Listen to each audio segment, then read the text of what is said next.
Rapat paripurna DPRD Prabu Muli tidak mencapai quorum karena dari 25 total anggota DPRD, hanya 10 anggota DPRD hadir, sedangkan sisanya 15 anggota DPRD bolos.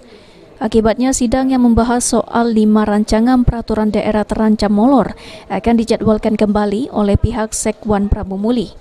Sutarno selaku Ketua DPRD Prabu Muli menjelaskan, meski 15 anggotanya bolos, proses sidang ini tidak mempengaruhi kinerja selanjutnya.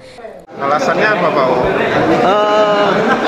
Nggak tahu, nggak ada alasan. Jadi memang tadi kan dari pagi memang nggak hadir. Mungkin ada keperluan di luar. Apakah ke depan berdampak pada penyelesaian pembahasan sendiri? Tidak berdampak. Sampai kapan? Nanti Bamus menjadwalkan. Ya. Apa memang lagi ada DL barangkali? Enggak. Sementara itu, Wali Kota Prabu Muli Ridho Yahya dan Wakil Wali Kota Andrian Syafikri enggan berkomentar banyak terkait tidak hadirnya belasan anggota DPRD tersebut. Masing lah, ya aku tidak bisa jawab. Jelas kita sudah hadir, jelas ke unsur pimpinan dewan yang menanya. Ada rasa kecewa, Pak? Tidak juga.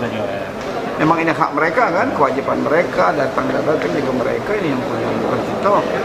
Nah, yang penting kita sudah menghadiri, diundang jam berapa kita sudah hadir sesuai dengan ketentuan.